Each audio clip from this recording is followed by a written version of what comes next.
जंगल में एक कोने में रहती थी एक गरीब लेकिन मेहनती रानो चिड़िया। उसके पास एक छोटा सा बाग था जिसमें आम, अमरूद, जामुन और बेर के पेड़ लगे थे। वह खुद पानी देती, खाद डालती और पेड़ों से बात करती।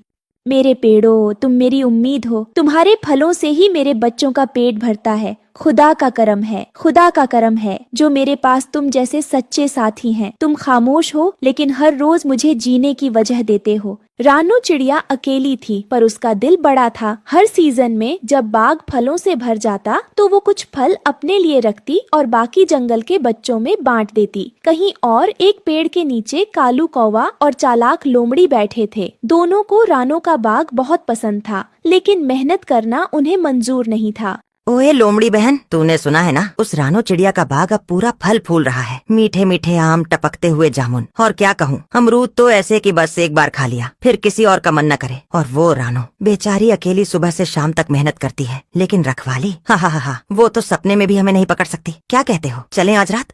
हाँ हाँ कौवे भाई, तू तो दिल की बात कह दी। सच कहूँ, मुझे तो पिछले हफ्ते से ही उस बाग पर नजर थी। वो पके हुए बेर और टपके आम, उफ, मुंह में पानी आ जाता है। और रानो चिड़िया सीधी सादी मासूम सी जान, हमें देखकर तो उसके पर ही कांप जाएंगे। चलो आज रात उसे सबक सिखाते हैं। जंगल में रात उतर आई थी। आसमान पर चांद बादलों के पीछे से झांक रहा था और कालू और लोमड़ी धीरे धीरे बाग में घुसे।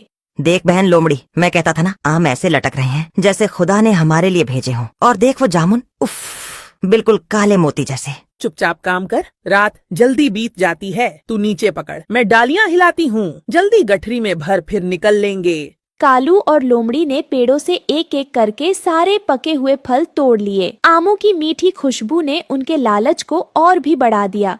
हा, अब ये फल हमारे और रानो चिड़िया सवेरे रोएगी। मजा आ गया। चल भाग चल, सूरज निकलने वाला है। सुबह हुई तो रानो ने देखा कि उसके आधे फल गायब हैं। हे खुदा, ये किसने किया? सारे आम, सारे जामुन सब लूट लिए। किसने ये जुल्म किया? वहीं पास में रहता था मिट्ठू तोता अपनी बीवी मीना और 3 बच्चों के साथ। वह रानो की इज्जत करता था। रानो बहन, ये क्या हाल बना रखा है बाग का? अभी अभी मेरी मीना ने बताया कि तुम्हारे यहाँ चोरी हुई है, सच है क्या? हाँ मिट्ठू भाई, कल रात कोई सारे पके आम, जामुन, बेर सब उठा ले गया। बचा ही क्या है अब? मैंने तो बच्चों के लिए कुछ बचा कर भी रखा था, वो भी गया। अब सोचती हूँ कल से क्या खिलाऊं उन्हें। वो तो भूखे ही सो गए थे रात को। तभी मीना तोती भी आ जाती है। हम तुम्हारे साथ हैं रानो दीदी, कुछ न कुछ जरूर करेंगे।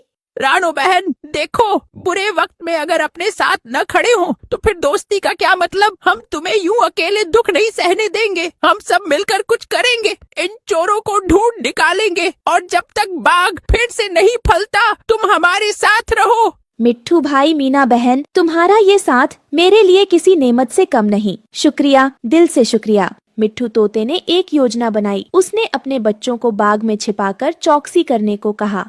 बच्चों, अब वक्त है बहादुर बनने का। तुम्हें इस बाग की रक्षा करनी है। ये सिर्फ रानो दीदी का नहीं, अब हम सबका है। तुम तीनों रात को पेड़ों की डालियों में छिपकर पहरा दोगे। आंखें खुली रखना, आवाजें सुनना। अगर कोई भी शकी हरकत दिखे या कोई डाल हिलती नजर आए तो फौरन जोर से आवाज लगाना, चोर चोर, समझे ना? मैं और मीना वहीं पास में रहेंगे, तुरंत आकर पकड़ लेंगे। पापा आप फिक्र मत करो, मैं सबसे ऊंची डाली पर बैठूंगा, एक एक हरकत पर नजर रखूंगा।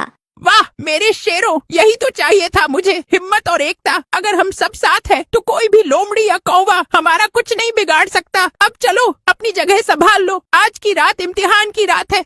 रात हुई और एक बार फिर कालू और लोमड़ी चुपके से बाग में घुसे। जल्दी कर, रानो को फिर से मूर्ख बना देते हैं।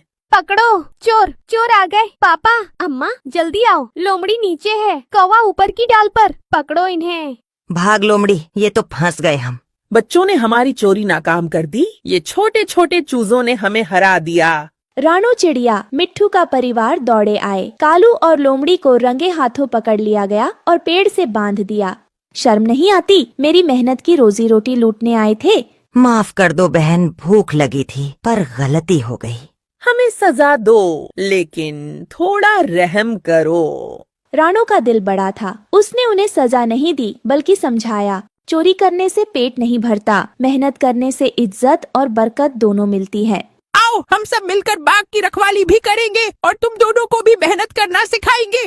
कालू और लोमड़ी ने शर्मिंदा होकर माफी मांगी और रानो के साथ काम करने लगे। कुछ ही महीनों में बाग फिर से हरा भरा हो गया। अब सब मिलकर बाग संभालते, फल खाते और हंसी खुशी रहते। जहाँ मेहनत होती है वहाँ खुदा भी बरकत देता है।